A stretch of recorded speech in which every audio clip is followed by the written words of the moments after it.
안녕하세요. 감동고릴라입니다. 오늘은 한국과 해외의 이야기가 동시에 나오는 감동적인 내용을 전해드리려고 합니다. 고구마 같은 한국 남편과 너무나 안쓰러운 베트남 부인, 그 사이 따뜻하고 정 많은 우리 시어머니가 나와 울고 웃는 휴먼 스토리입니다. 이야기 전달해드리기 전 구독과 좋아요를 눌러주시면 사연 전달에 많은 힘이 됩니다.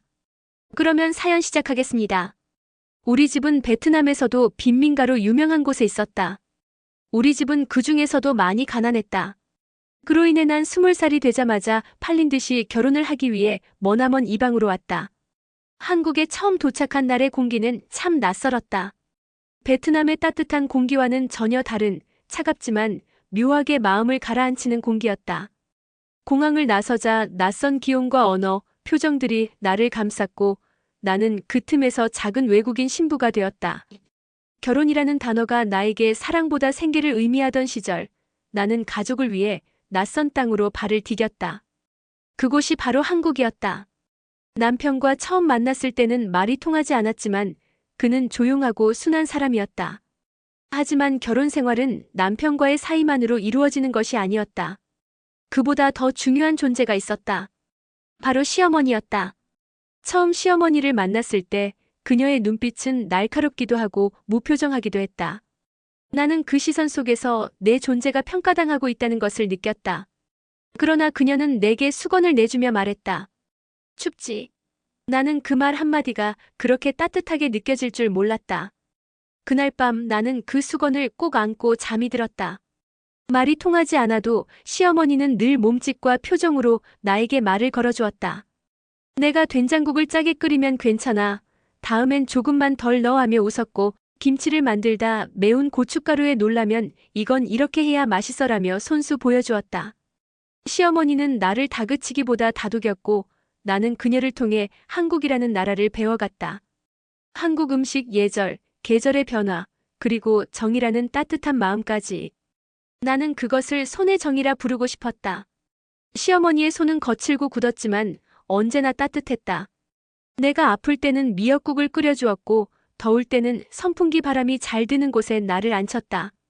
어느 날 평소보다 심한 입덧에 앓고 있었는데 시어머니는 말없이 나의 등을 두드려주며 말했다. 우리 손자 때문에 그래. 괜찮아, 이겨낼 수 있어. 그날 나는 처음으로 시어머니의 무릎을 베고 울었다. 임신 소식을 전했을 때 남편은 무뚝뚝하게 고개를 끄덕였지만 시어머니는 내 손을 잡고 함께 울었다. 내가 우리 집에 복을 가져왔구나. 잘 왔다. 그녀는 매일 따뜻한 미음을 끓여주며 태교를 도왔고 입덧으로 아무것도 먹지 못할 때는 아이처럼 나를 달래주었다. 조금만 이거 한 입만. 그래야 애기도 건강하지. 그녀는 내게 어머니 이상의 존재가 되어주었다. 하지만 시간이 흐르면서 남편의 태도는 점점 변해갔다. 처음에는 집안일도 거들고 병원에도 함께 갔던 남편이 어느 순간부터 퇴근 후 말도 없이 방으로 들어가 버리기 일쑤였다. 나는 혼자 밥을 차리고 혼자 먹고 아이를 위한 영양제를 챙기며 그가 내 옆에 있어도 외로움을 느꼈다. 아이가 태어날수록 그의 무관심은 더 깊어졌다. 밤중에 배가 아파 눈물을 흘려도 그는 일어나지 않았고 병원 진료일에도 핑계를 대며 함께 가지 않았다. 남편은 혼인신고를 계속 미뤘다. 불안은 점점 커졌고 아이가 태어나기 전까지도 법적으로 나는 남이었다. 시어머니는 이를 알자 아들에게 분노했다. 그 아이가 너를 믿고 여기까지 왔는데 넌 지금 뭘 하고 있는 거냐? 그녀는 아들을 데리고 방에 들어가 한참을 나와보지 않았다. 다음 날 남편의 눈은 퉁퉁 부어 있었고 시어머니는 붉어진 눈으로 말했다. 정신 차려야지. 너 지금 아버지가 되려는 사람이야. 그 후 남편은 조금씩 변해갔다. 그러던 어느 날 남편이 말했다. 잠깐 베트남에 다녀오면 어때? 엄마도 너 좀 쉬다 오라더라. 나는 순간 마음이 철렁 내려앉았다. 뭔가 이상하다고 느끼면서도 시어머니가 말릴 줄 알았다. 그런데 그녀도 고개를 끄덕이며 말했다. 거기서 조금 쉬고 와. 낯선 데서 계속 있는 것도 힘들지 않니? 나는 혼란스러웠지만 그녀의 말 속에서 진심을 찾으려 애썼다. 비행기 안에서 나는 아이를 품고 계속 울었다. 내가 정말 다시 한국으로 돌아갈 수 있을까? 아이가 태어나면 다시 우리 시어머니를 볼 수 있을까? 그녀는 진심으로 나를 생각한 걸까? 고향집에 도착했을 때 엄마는 나를 꼭 안았다. 배는 이미 많이 불러 있었고 숨이 가쁠 정도로 아이는 활발했다. 그런데 시간이 지나도 남편은, 시어머니는 연락이 없었다. 한 달, 두 달, 세 달. 아이가 태어난 후에도 나는 매일 한국 번호로 전화를 걸었다. 처음에는 통화가 됐지만 점점 받지 않게 되었다. 나는 무너졌다. 그토록 따뜻했던 시어머니가 왜 나를 이렇게 내버려 두는지 이해할 수 없었다. 하지만 그것은 내가 오해한 것이었다. 나중에 알게 된 사실은 시어머니가 그동안 연락을 피한 것이 아니었다.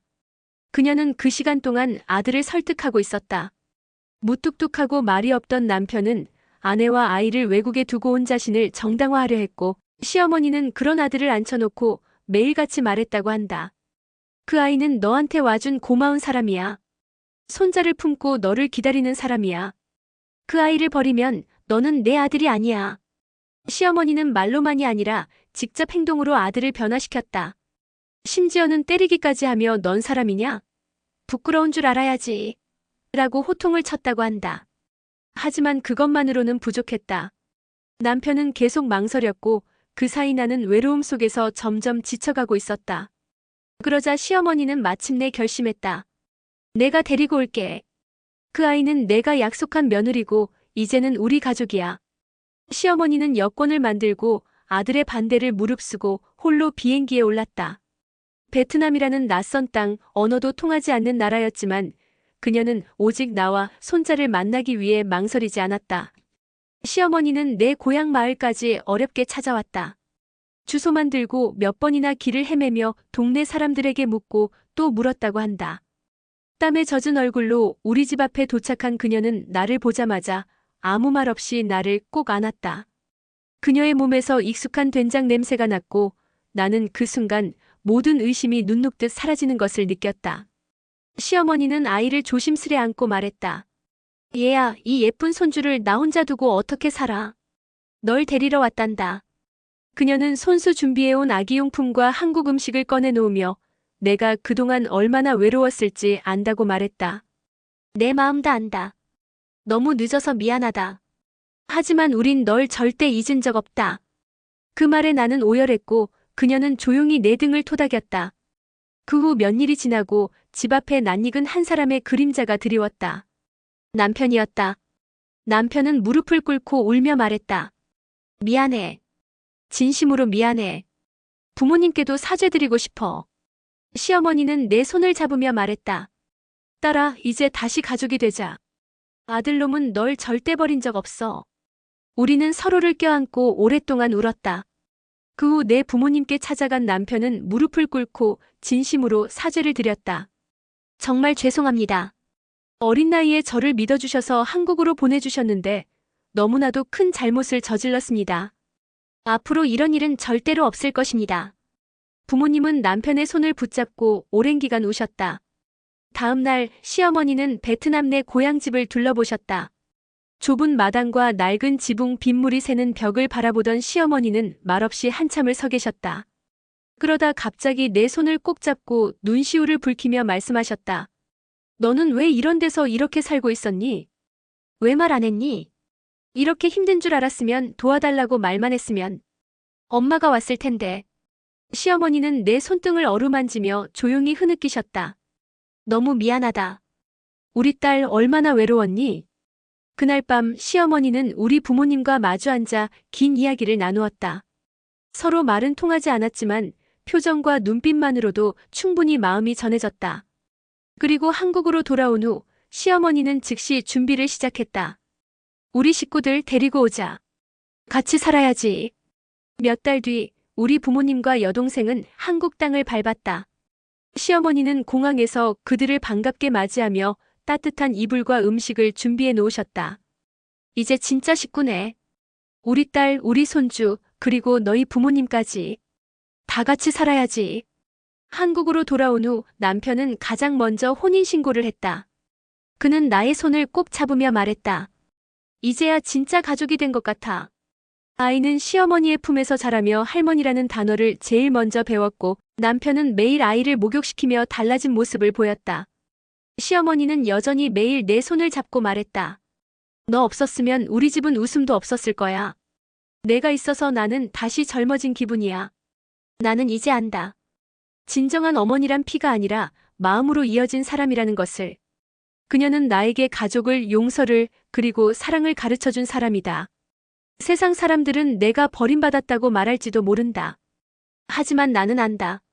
어떤 사랑은 말이 아닌 손으로 전해지고 어떤 가족은 피가 아닌 정으로 연결된다는 것을. 나는 여전히 그녀의 딸이고 그녀는 여전히 나의 어머니다. 우리 아이는 이제 4살이다. 유치원에 다녀와서는 할머니랑 놀고 싶어라고 말하고 밤이 되면 내 무릎에 기대 할머니는 진짜 착해라고 말한다. 아이는 시어머니의 말투를 따라하며 우리를 웃게 만들고 남편의 조용한 배려를 흉내내며 내 곁에 조용히 앉아 있는다.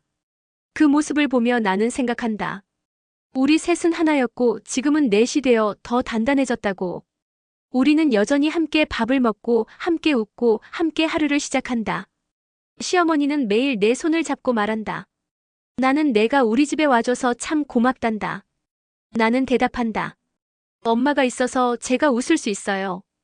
그렇게 우리는 진짜 가족이 되었다.